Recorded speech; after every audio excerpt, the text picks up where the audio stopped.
encouraging for that group. Okay, let's make your third case then, Mike T. All right. You got one example, man. One example.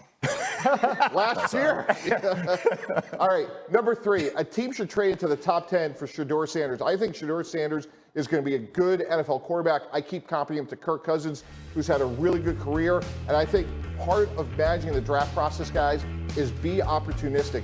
This guy is tough. He's been sacked 94 times over 2 years. He's only missed 1 game, led the nation in accuracy. I know a lot of the balls were short, but when you're tough, smart, and accurate, you can win a lot of games with a player like that. Nick, what are your thoughts? Yeah, I object. I think that like a team like the Raiders in that situation should be looking to get a running back like Genty, or the Bears get a running back like Genty. I think anybody in that situation, if they have an opportunity to get a running back that seems almost untackleable, that's the guy you go with, and you don't mess around with trying to trade your way back in or out or be tricky in that situation.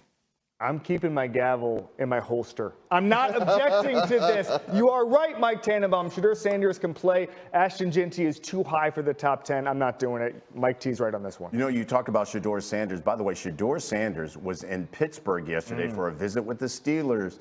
And he also got on the Up and Adams show with Kay Adams to talk about his visit with Mike Tomlin and the Steelers. Take a listen. Just how he is as a person, and just the values that the team has, and what he preaches from his staff down is similar to like my dad. Okay, if you were to give yourself like a grade on how it went, because it's kind of like a job interview, right? You want to make sure you like it, they like you. What grade would you give yourself? It was a 10. It was a 10.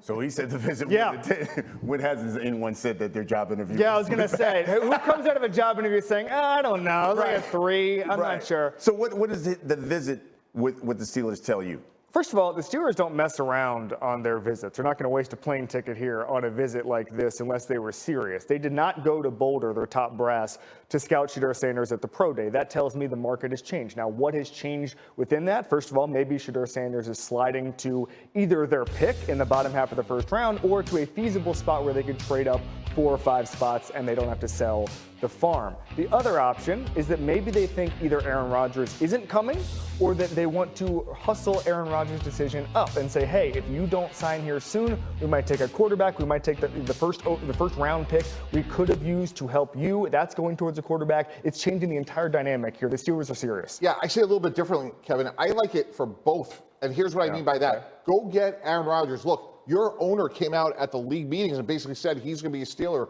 Let's take them at their word, but let's win for today, develop for tomorrow. What do good organizations do? They're opportunistic. I think this was a really smart visit. And again, I had it in my mock draft, but if Shedeur Sanders gets to 10, I think the Bears have had a great offseason. They have attacked their needs. When you do that, guys, it gives you draft day flexibility. The Bears are more than one player away.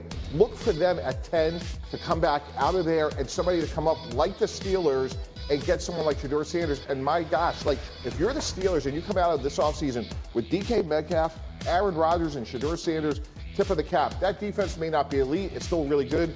You have a Hall of Fame coach. You win for today with Aaron Rodgers, and now you have Shedeur sitting in the wings. I think that's an ideal result. Your Honor, no objection here. Yeah, I love that. Nick, your thoughts, because the Steelers picked there at 21. Should they trade up maybe in the top 10 to go get Shedeur Sanders?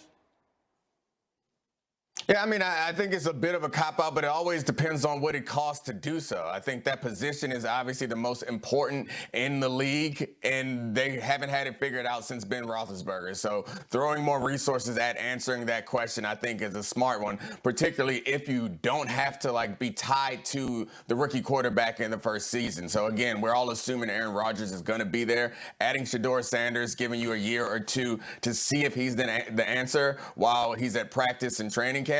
And then you can decide when you're back up in the draft in a few years whether you have your quarterback in your building or you want to keep throwing resources at that problem until you solve it, because they won't be a championship organization again until they have an answer at that position. You know, every year our NFL insider Jeremy Fowler speaks with NFL executives, and he just wrote something on ESPN.com about one of those execs talking about Shedeur Sanders. I want you guys to take a look at this, and this is what that executive who wanted to remain anonymous said about Shedeur Sanders. If it was me, I couldn't do that, talking about moving up in the top 10 to go get him. Not a great athlete, not big, not strong, undisciplined game, comes with scrutiny. Is he going to be good enough, is what he said. Maybe Teddy Bridgewater, a fringe starter who makes good decisions, does some good things, but won't get you over the top, is what this executive said about him. I guess first thing you think about when you hear that, Mike T. Right. You know, as Shannon Sharpe would say, that is complete bull jive. And let me tell you why. Like, it pisses me off. Like, you got somebody to say, put your name on it. Like, this guy's a really good player who's accurate, he's tough, and he's helped turn around 2 programs. Like, if you don't like him, put your name on it, or don't say, I can't stand that. And someone's going to get a really good player. Again, for the last 3 months, I said, this guy's Kirk Cousins. And guess what? Last time we checked, Kirk Cousins has been a really good quarterback for a long time. And by the way, if you don't have a quarterback, Shedeur Sanders is a guy that you can win games with, and you'd be lucky to have him. Absolutely. And if you don't like him, say so and put your name on it. What do you think? First of all, I think the headline here is there's an NFC executive who thinks that Teddy Bridgewater was a fringe starter when he came into the league. Teddy Bridgewater, before his injury, was really good and was tracking to be a franchise guy. I would take Shedeur Sanders in the top 10 because he's accurate, because we know what his skill set is. He played great under pressure behind an awful offensive line. He took 92 sacks. Half of them were because of blown blocks or unblocked looks, yet he got more confident. Bad offensive lines tend to be able to destroy confidence. He got more confidence. I would take this guy. I would run to the podium. Interesting stuff here, guys. We'll talk about this a little bit more, too, later in the show. But coming up,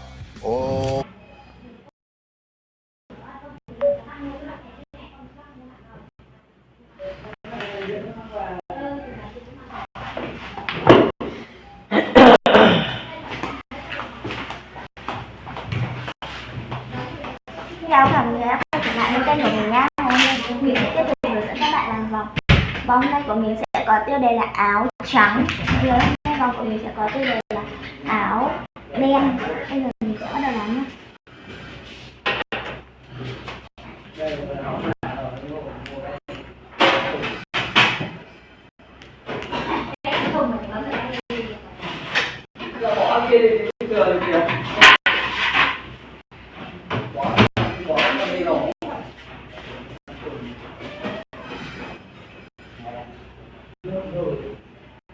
Rồi cho nó nóng lên ăn cái này.